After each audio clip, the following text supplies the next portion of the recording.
Assalamualaikum warahmatullahi wabarakatuh. Alhamdulillahi rabbil alamin. Allahumma salli wa sallim wa barik ala sayyidina Muhammad wa ala alihi wa ashabihi ajma'in. Ya Allah, Allahumma inna nas'aluka ilman nafi'an wa rizqan thayyiban wa amalan mutaqabbalan. Allahumma inna nas'aluka fi'lal khairat wa tarkal munkarat. Ya muqallibal qulub tsabbit qulubana ala dinik.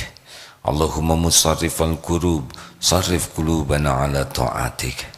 Allahumma ati nufusana taqwaha wa zakkiha anta khairu man zakaha anta waliyuha wa maulaha. Wahai Allah yang maha mendengar, karuniakan kepada kami qalbun salim, muliakan akhlak kami, sehatkan lahir batin kami, teguhkan iman kami, istiqomahkan kami. Taqabbal minna ya arhamar rahimin, innaka antas samiul alim. Amin ya rabbal alamin. Mim tidak ada gambarnya.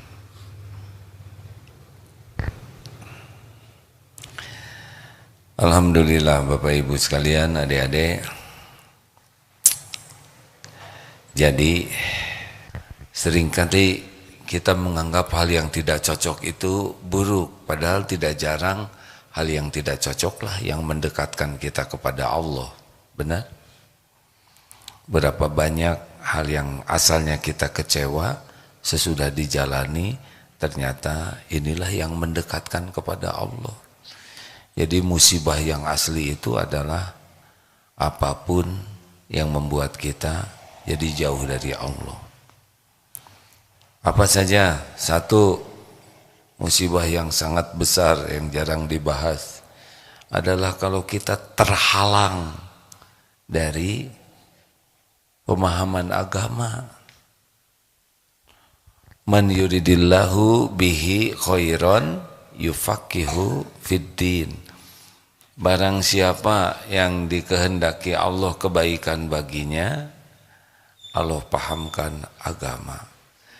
Barang siapa yang dikehendaki Allah kebaikan baginya, Allah pahamkan agama. Jadi kalau kita nih terhalang dari ilmu agama, ini musibah besar. Karena kita tidak akan kenal Allah, tidak akan kenal Rasulullah, tidak akan kenal Al-Quran. Jadi hidupnya nanti ngarang. Jadi satu, apa yang membuat musibah yang sangat merugikan kita, ya kita terhalang dari ilmu agama. Males ke majelis taklim, atau seperti ini nih adik-adik datang ke sini tapi tidur aja. Orang dapat ilmu nggak dapat apa-apa. Ini musibah ini. Di kelas belajar agama dia sibuk. Ada yang ke majelis taklim dia sibuk aja dengan HP-nya. Bukan untuk mencatat, tapi untuk melihat yang tidak perlu. Ada itu. Yang datang sih datang, atau ikut Zoom misalkan ya, ikut di medsos, tapi sibuk buka-buka yang lain. Ini aslinya terhalang dari ilmu. Hati-hati ini. Jadi kalau dikasih uang, dikasih harta, dikasih gelar, dikasih pangkat, dikasih jabatan, dikasih popularitas, tapi tidak dikasih oleh Allah, kenal ke Allah, waduh menderita. Pasti tidak tenang hidupnya, tidak bisa. Hidup ini tidak akan tenang kecuali jalurnya ala bizikrillah tatmainnul qulub. Camkan, hanya dengan mengingat Allah hatimu akan tentram. Jadi hati-hati nih, kalau sudah malas belajar agama, malas ke majelis taklim, itu musibah. Segala dibaca, tapi urusan agama nggak pernah mau baca. Segala dilihat di medsos, di HP, tapi giliran tausiah dilewat. Dua, musibah apalagi kita terhalang dari Al-Quran. Kita hari itu tidak baca Quran, lewat aja Quran itu. Padahal banyak yang dibaca, WA dibaca, berita dibaca, politik dibaca, tapi Quran tidak dibaca. Ada orang yang sehari itu tidak baca Quran sama sekali. Itu musibah itu. Atau baca Qurannya untuk riya, itu juga musibah. Dia menghafal Quran tapi untuk dipuji orang, untuk dikagumi orang, untuk dinilai orang. Ayo, beruntung bagi teman-teman yang ada dalam lingkungan yang membuat kita jadi baca Quran. Pokoknya kalau kita tidak baca Quran satu hari, itu berarti Allah menghijab kita dari kalamnya, dari petunjuknya. Baca Quran dengan terjemahnya. Gak ada cerita iman menguat tanpa dekat dengan Quran, tidak bisa. Quran itu kalam Allah. Membacanya juga jadi zikrullah. 3. Halo? Teruskan. Yang ketiga, kita terhalang dari lingkungan yang mengajak kita pada kebaikan. Ini rugi, ini musibah. Kita tidak punya teman yang membuat kita jadi dekat dengan Allah. Ini musibah besar. Karena seseorang akan mengikuti agama temannya. Jadi kalau kita punya lingkungan yang membuat kita jadi ingat Allah, jadi patuh ke Allah, itu nikmat besar. Tapi kalau punya lingkungan yang membuat lupa ke Allah, malas ibadah, tidak mau dekat dengan agama, itu musibah. Tidak bisa tenang, tidak bisa tenang. Dunia ini tidak akan membuat bahagia, tidak bisa. Bahagia semu saja, seperti fata morgana. Sepertinya akan bahagia, padahal sesudah dijalanin, tidak juga itu bahagia.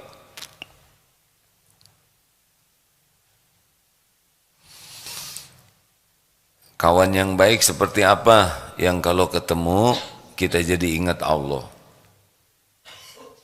Kalau ketemu kawan ini kita jadi ingat Allah. Kalau ngobrol, kalau bicara, ilmu nambah. Hati tergugah. Itu beruntung tuh. Kalau ada teman yang kalau kita ngobrol, ilmu kita jadi nambah. Hati kita jadi tergugah. Yang ketiga, kalau lihat kehidupannya, jadi ingat akhirat. Kan ada teman yang kalau ketemu tuh jadi ingat dunia kita. Kan lihat motornya, lihat jamnya, lihat tasnya, lihat sepatunya. Jadi pengen duniawi. Nah yang bagus itu adalah teman yang kalau kita ketemu, jadi ingat akhirat. Kalau jumpa, ingat Allah, ngobrol, nambah ilmu, nambah hikmah. Kalau lihat kehidupannya, jadi ingat bekal akhirat.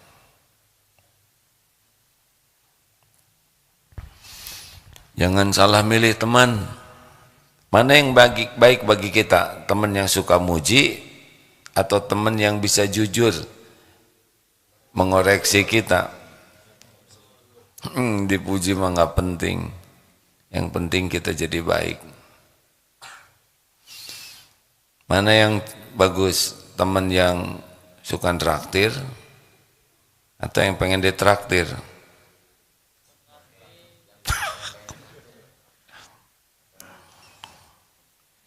Begini, kalau cari teman jangan yang dunianya membuat kita jadi tidak bersyukur.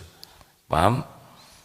Jadi kalau lihat orang yang dunianya lebih dari kita, kecenderungannya kita tuh jadi kurang. Ini lebih kaya, jadi kita miskin. Ini lebih cakep, kita jadi jelek, ya kan? Ini lebih pintar, kita jadi bodoh.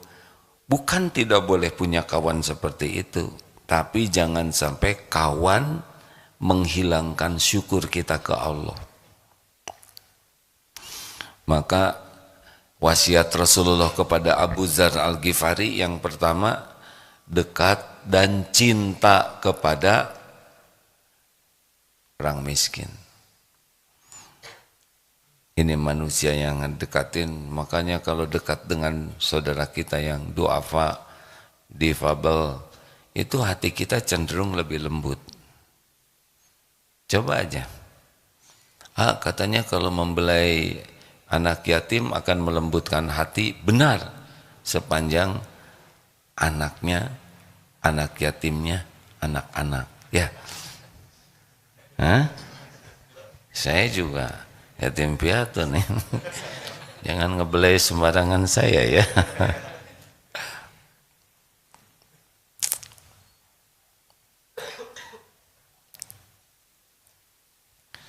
Yang nomor berapa ini? Adik-adik santri tahu tidak temannya yang imannya kuat? Tahu tidak? Tahu tidak? Salah satu cirinya adalah jaga lisan. Jadi hati-hati dengan teman yang tukang ngobrol itu. Dia akan mencuri waktu kita dan juga akan mencuri hati kita. Karena kalau orang ngobrol itu akan mengubah pikiran kita. Juga mengubah hati kita.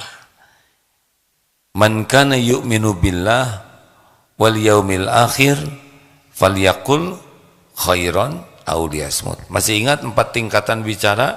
Bicara baik, diam, bicara baik paling tinggi. Yang kedua, diam. Yang ketiga, sia-sia. Yang keempat, maksiat. Bicara baik itu apa? Zikrullah, menyebut nama Allah, baca Quran, ini falyaqul khairan, sepanjang ikhlas ya. Dan amar ma'ruf nahi mungkar, ngajak orang jadi baik, mencegah orang jadi dari perilaku buruk, itu ranking tertinggi. Kalau kita tidak bisa ini, maka yang baik selanjutnya adalah diam. Kurangi bicara sampai kita yakin bicara kita jadi zikrullah, bicara kita membawa kemaslahatan. Nah yang ketiga adalah sia-sia. Nah ini sudah mulai buang-buang waktu. Kalau ada orang celetak-celetuknya sia-sia, ngobrolnya sia-sia, pertanyaannya sia-sia, ceritanya sia-sia, udah mulai jaga jarak saja. Karena akan menguras waktu kita. Dan yang terburuk adalah yang maksiat. Yang kalau bicara itu nggak ada kebaikannya. Celetak-celetuknya nyakitin, komentarnya nyepet, pertanyaannya nyelek, jawabannya jekok. Ngarang itu. Ada orang yang kalau bicara tuh gak enak saja, bikin suasana hati tidak enak, segala diceritakan, segala dikomplain, segala disalahkan. Ada nggak yang begitu bicaranya adik-adik? Ada? Jaga jarak saja.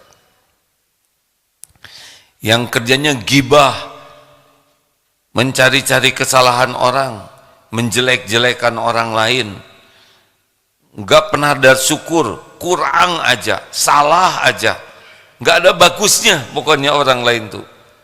Lihat langit, mendung. Lihat jalan, macet. Lihat bubur, kerupuknya dikit.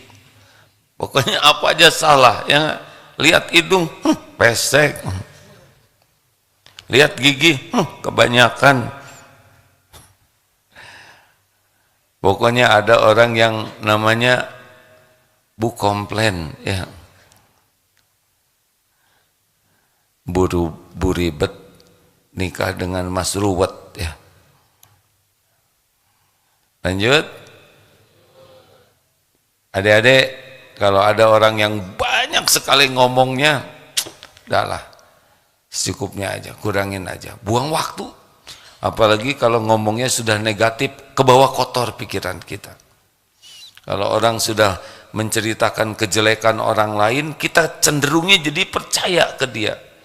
Jadi lihat orang lain tuh jelek, rugi sekali ya, rugi kalau kita membaca, mendengar orang cerita keburukan orang lain, padahal belum tentu buruk, ataupun kalau buruk mungkin sudah tobat. Rugi. Terus apa lagi sekarang? Musibah apa lagi? Apa yang pertama tadi? Terhalang dari pemahaman agama, ya jadi jarang ke majelis taklim, pokoknya malas aja ke majelis taklim tuh, baca buku agama, dengar ceramah, ketemu ulama, udah malas. Yang kedua, Quran, gak bisa baca Quran tuh, gak lewat saja Quran itu. Yang ketiga, lingkungan. Yang keempat, terhalang dari tahajud, sholat berjamaah, pokoknya nggak dapat keutamaan yang Allah cintai. Tahajud itu kan saat Allah menjamu. Engkau minta apa akan kuberi, engkau doa aku ijabah, engkau minta ampun aku ampuni. Minta diberi, doa diijabah, minta ampun diampuni, itu di penghujung malam. Hanya orang-orang tertentu yang dibangunkan. Jadi kalau kita tidak tahajud, bukan bahagia, tapi Allah tidak menjamu saya tidak termasuk orang yang terpilih. Jadi kalau kita tidak tahajud itu harusnya sedih, karena kita tereliminir, tersisih dari kelompok yang spesial. Pernah di sebuah tayangan ada orang naik tangga, ternyata pas naik, Assalamualaikum warahmatullahi, imamnya ya, aduh itu langsung lunglai, sedih sekali di tangga itu. Terekam oleh CCTV, di tangga lunglai. Kenapa? Karena habis sholat jamaahnya. Dia merasa sedih sekali ketinggalan keutamaan jamuan sholat berjamaah. Nah, orang-orang seperti ini nih orang-orang keren, orang-orang yang kalau enggak dapat yang spesial dari Allah, dia sedih. Cukup segitu, tambah enggak? Tambah satu lagi, kalau kita jadi pelit, ini musibah. Kotak infak nggak lewat ke kita. Jadi kita pegang uang, tapi nggak ada jalan buat menafkahkan uangnya. Lewat. Nanti aja di sana di pintu, pas mau masuk, kedorong-dorong, turun ke jalan. Jadi uang yang kita niatkan sedekah asalnya, nggak ada jalannya untuk ternafkahkan. Ini rugi bagi kita. Kita ada orang mau minta tolong, ditolong oleh teman, padahal kita sanggup nolong, lewat kita tuh.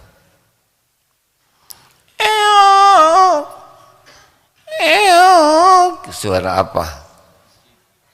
Suara agim. Menirukan suara apa? Suara kucing kakek-kakek ya. Ya, beginilah teknik membangunkan santri. Kalau pembahasannya serius, kalau kucing kakek-kakek, ada apa? Ada apa? Pembagian makanan katanya. Apalagi yang rugi itu, kita tidak terpilih oleh Allah jadi jalan nolong orang lain. Karena kan khairun nas anfa'uhum linnas. Ini adik-adik ada satu yang jago matematik. Ini temennya nggak bisa, kesusahan. Teh, ajarin dong saya matematik. Tunggu dulu ya, saya lagi ini mengerjakan pura-pura. Tiba-tiba datang teman lain ngajarin dan dia bisa. Rugi itu. Harusnya kita yang nolong. Paham tidak nih? Siapapun yang akan ditolong Allah, cirinya adalah kita dimampukan menolong orang lain. Wallahu fi aunil abdi maka nal abdu fi auni akhi. Allah senantiasa menolong orang yang senang menolong. Jadi kalau Allah ngasih ilmu ke kita itu alhamdulillah. Tapi ketika ilmu ini manfaat, itu lebih keren. Ketika kita bisa ngajarin ke orang itu paling keren. Halo. Jadi jangan bangga kalau kita dititipi sesuatu, tapi bersyukurlah kalau kita bisa jadi jalan sesuatu ini manfaat bagi yang lain. Ada pertanyaan? Bismillahirrahmanirrahim. Izin memperkenalkan diri, nama Fazlullah Bima Valeri, asal santri program dari Akhlak Plus Wirausaha. Izin bertanya. Untuk terkait tadi yang sudah jelaskan, ada berbagai macam dari segi musibah yang besar, diantara lainnya ada dijauhkannya dari paham agama, dijauhkan dari Al-Quran, dijauhkan dari lingkungan yang baik, tidak dijamu Allah dari tahajud, dan tidak terpilih untuk berbuat baik. Di antaranya itu. Di antaranya itu masih ada lagi. Nah, pertanyaan saya yang pertama, apakah musibah besar tersebut itu bagian dari azab dari Allah atau ujian yang diberikan dari Allah? Dan yang pertanyaan saya yang kedua, apa perbedaan dari azab dan ujian? Terima kasih. Serem dengar azab-azab gitu. Boleh jadi yang pertama teguran. Kita ditegur oleh Allah melakukan maksiat-maksiat, tapi kita tidak segera tobat, maka cabut aja nikmatnya belajar agama, nikmatnya baca Quran, karena kita menjaga pandangan, tidak jaga sikap, cabut, teguran lah ya. Yang kedua, boleh jadi ini yang pertama tuh diingatkan, yang kedua boleh jadi persekot, karena kita maksiat terus, diingatkan maksiat nggak tobat-tobat. Nah, jadilah berbagai kepahitan yang menimpa kita. Musibah itu, kita tidak bisa ke majelis taklim itu musibah besar itu. Pendek kata kuncinya adalah ini diundang oleh dosa, gitulah. Jadi harus bagaimana? Tobat. Kalau sudah mulai susah ibadah, itu harus tobat betulan ini. Kalau sudah susah tahajud, susah ngaji, susah berbuat baik, jadi pelit, jarang ke masjid, udah harus tobat itu. Karena ini yang ngundangnya dosa. Mending bawa ke sana aja lah ya.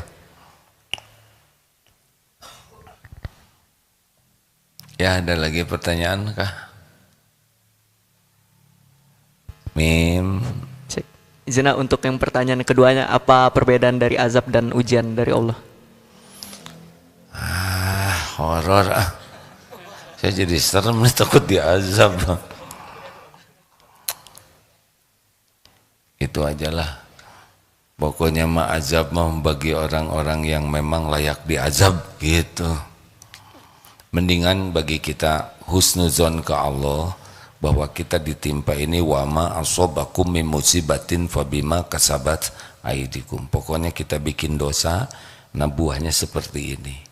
Kalau kita benar-benar tobat, mudah-mudahan kita lepas dari azab ya. Azab itu kalau udah diingatkan tetap tidak mau, bebal aja, nah mungkin layaknya diazab. Nanti saya cari jawaban yang lebih baik. Ini saya rada tegang-tegang gini ya. Takut diazab, ya kan?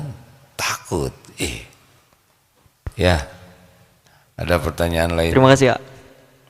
Ya, santri, ayo nanya.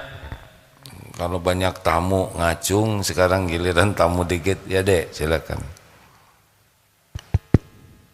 Bismillah, perkenalkan nama saya Surya Wijaya dari santri Daurah Kolbiah. Jadi saya ingin bertanya, semenjak saya di sini tuh teringat dosa-dosa masa lalu, dosa terhadap orang, seseorang.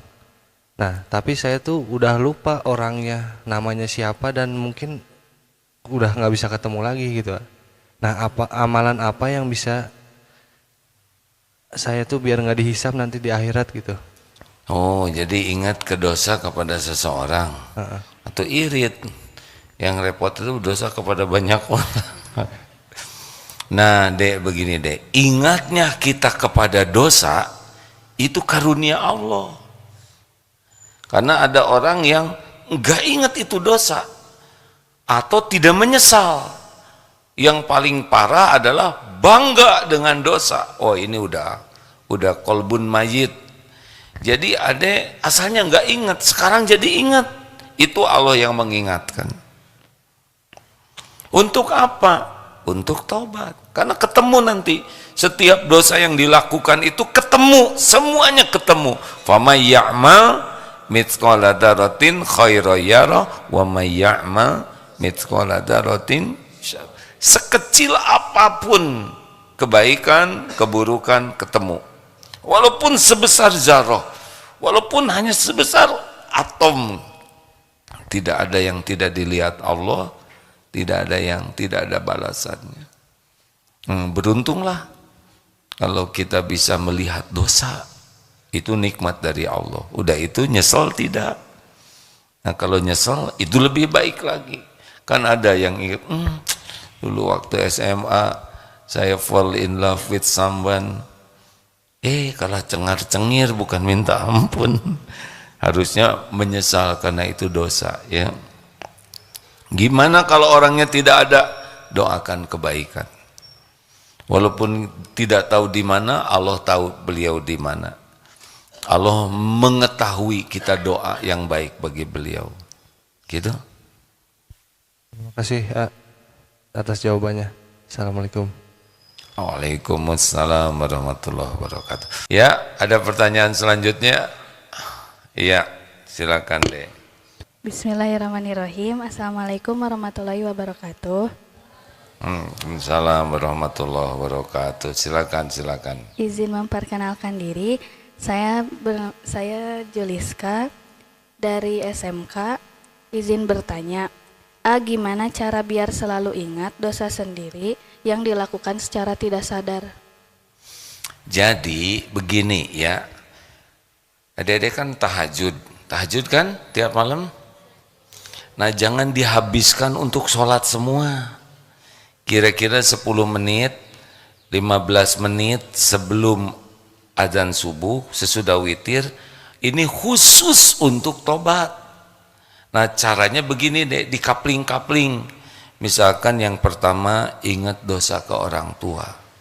Astagfirullah rabbighfirli wali walidayya warhamhuma kama rabbayani shaghira. Itu nangis mesti itu.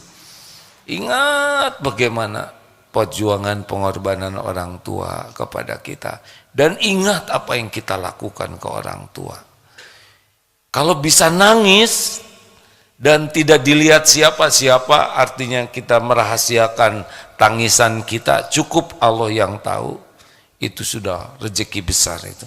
Nikmat besar air mata di penghujung malam. Terus ingat dosa kita kepada Allah. Bisa juga pertama ke Allah dulu harusnya ya, kemudian ke makhluk. Ingat maksiat mata, maksiat kata-kata, maksiat tubuh kita. Makin banyak, makin nyesel. Astagfirullah. Itu rezeki besar. Nanti pada waktu kapan lagi habis sholat, habis duhur tuh, ya Allah, astagfirullah. Tadi mulut saya tidak terjaga, astagfirullah. Mata tidak terjaga, aduh ya Allah, astagfirullah. Tadi saya tidak sopan, menghina, astagfirullah. Nanti ketemu lagi asar. Jadi bagusnya sehabis sholat itu periksa dosa. Coba aja rasakan, nanti makin terpelihara. Selebihnya istighfar terus. Tiap kali kita tergelincir, astagfirullahaladzim. Kalau merasa dosa ini bahaya nih, dosa bisa jadi musibah, cepat ambil wudhu, sholat sunnah, dan minta ampun. Begitu. Ya, ada pertanyaan lain? Silakan Pak. Assalamualaikum warahmatullahi wabarakatuh. Waalaikumsalam warahmatullahi wabarakatuh. Alhamdulillah, saya perkenalkan nama saya Mehmet, DPMK Saya admire dengan Agim ini dari zaman almarhumah ibu saya. Kemudian ibu saya udah meninggal 2 tahun yang lalu. Innalillahi wa inna ilaihi. Dan alhamdulillah Maghfir laha warhamha wa'afu anha. hari ini mungkin saya sudah 20 hari di sini. Dan banyak sekali yang saya rasakan. Mohon maaf saya agak sedikit, bukan sedikit, sangat berterima kasih. Karena satu, saya dulu sangat kotor mungkin. Saya pernah kerja di kapal kasino, saya pernah tinggal di Amerika, tapi saya jauh dari agama. Dan yang terakhir saya ya sangat jauh dari agama.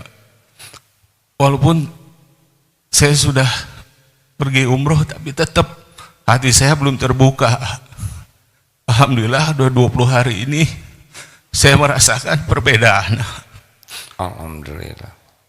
Dan saya seorang pengusaha, maksudnya belajar untuk usaha dari 2012 selalu gagal. Sudah bertahun-tahun, dan mungkin kalau dengan rupiah itu sudah, ya saya nggak berhitung. Saya mau nanya ke AA, bagaimana caranya untuk kita bisa menerima yang diberikan oleh Allah? Itu aja mungkin pertanyaan saya. Terima kasih. Assalamualaikum warahmatullahi wabarakatuh. Waalaikumsalam. Diberikannya dalam bentuk ujian atau kemudahan atau yang bangkrutnya atau apanya? Ya, kemudahannya itu bagaimana gitu. Baik, sebetulnya apa yang Bapak dapatkan sekarang ini, usia berapa sekarang Pak? Saya baru 50. Sudah 50 Pak. Ya, 50. Gawat nyebut baru ya. Mending sudah 50 Pak. Kalau 51 tahun jatahnya tinggal setahun lagi. Ya. Harus nebus tuh Pak yang 50. Tapi Bapak beruntung betul ya, oleh Allah diberikan jalan bisa ikut pesantren masa keemasan ini. Ini sangat boleh jadi berkah doa orang tua yang terus menerus ingin anaknya selamat. Anak pergi ke Amerika kemana dengan pekerjaan yang berbahaya, tapi orang tua terus banjir dengan air matanya, dan Allah menolong. Banyak yang seusia Bapak masih di sana ya. Mungkin juga doa anak, ya Allah saya ingin ayah saya selamat. Mungkin doa orang yang pernah kita bantu, ya Allah Bapak itu tolong. Mungkin kita ngejajanin nasi uduk, tapi orang yang dijajanin ini menjerit kepada Allah supaya membalas. Karena kalau orang disukai Allah, cirinya adalah dimudahkan paham agama Pak. Salah satu diantaranya pesantren ini. Nah, perkara kerugian duniawi nggak usah dipikirkan, mau bangkrut mau apa itu mah juga uangnya milik Allah semuanya. Kita ngaku-ngaku aja, Allah yang nitip, Allah yang ngambil, ya sesuka Allah aja. Dikasih usaha maju juga belum tentu jadi dekat dengan Allah. Emang kalau usaha dibikin maju, dibikin besar, itu ciri-ciri karunia Allah? Enggak, itu ciri-ciri ujian yang besar. Karunia Allah itu kalau diberikan hartanya dengan cara yang benar, kemudian sesudah dikasih oleh Allah diberikan jalan untuk bisa menafkahkan harta, baru itu karunia. Kalau enggak kita jadi istijraj, dikasih terus, nanti sholatnya jadi babak belur, sholatnya hilang, ngajinya hilang, malah uangnya dipakai maksiat lagi, maksiat. Itu bukan sukses, itu istijraj, diberi untuk dibenamkan. Nah, kadang-kadang oleh Allah dihalangi usahanya supaya bisa terus minta ke Allah. Jangan kecil hati dengan kehilangan duniawi ya. Dunia nggak ada apa-apanya, nggak ada apa-apanya sama sekali. Tapi kehilangan sholat berjamaah, kehilangan tahajud, kehilangan kesempatan nolong orang, kehilangan kesempatan belajar agama, ini musibah besar. Bapak mah nikmat ini Pak ya diberikan. Kalau bisnisnya maju mungkin Bapak nggak ikut pesantren ini ya. Betul tidak Pak? Dah nggak apa-apa dunia mah. Hanya Allah yang punya dunia ini. Yang ngasih Allah, yang nahan Allah, yang melapangkan juga Allah, yang ngambil juga Allah lewat berbagai cara. Alhamdulillah, terus aja istiqomah Pak ya. Di sini banjiri dengan air mata tobat. Doakan orang tua, karena pasti orang tua tuh nunggu-nunggu doa anaknya, pasti itu. Apalagi kalau sudah di alam barzah, waduh itu sangat menanti-nanti doa anaknya. Dan bahagia sekali kalau kita berkirim doa. Makanya jangan cuman sekali, Rabbighfirli wali walidayya warhamhuma kama rabbayani shaghira. Kalau anak cuman doa sekali itu, ada ulama yang mengatakan ini anak durhaka.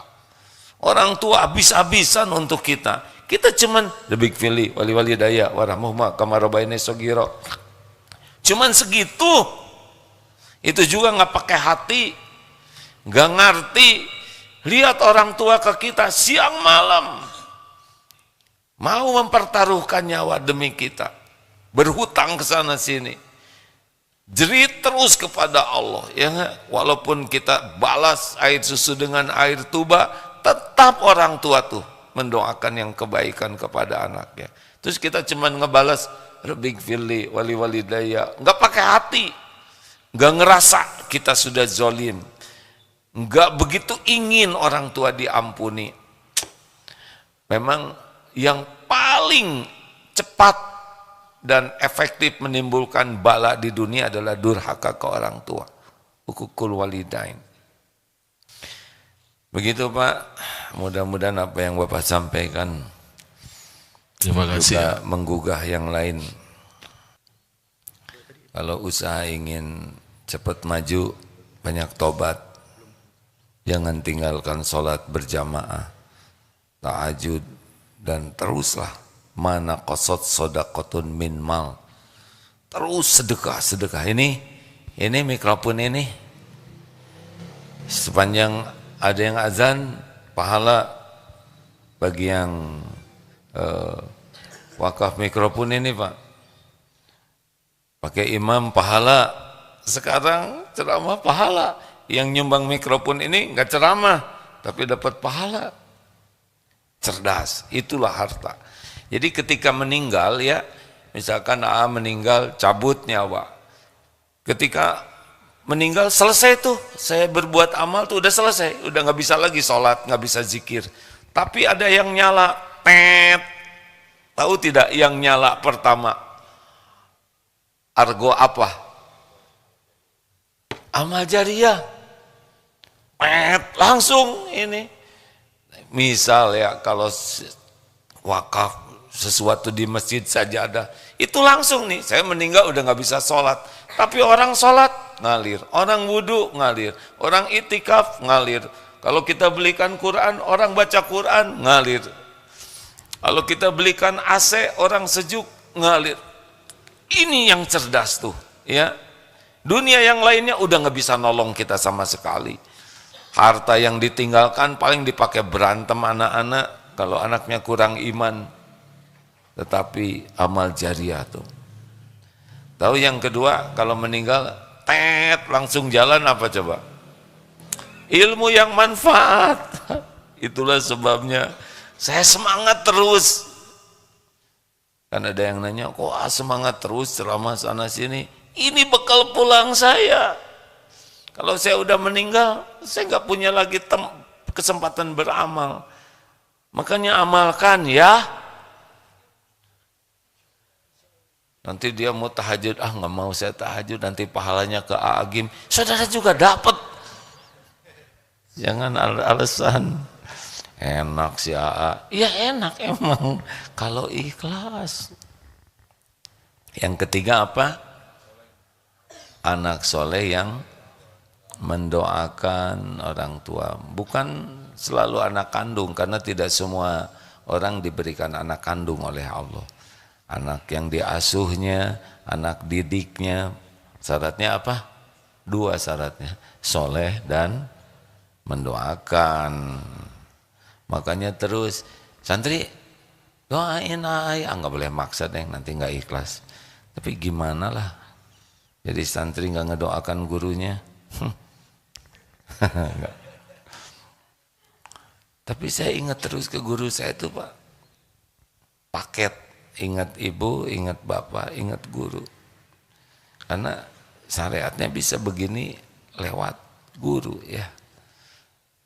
Banyak mendoakan guru berarti kita termasuk orang yang bersyukur.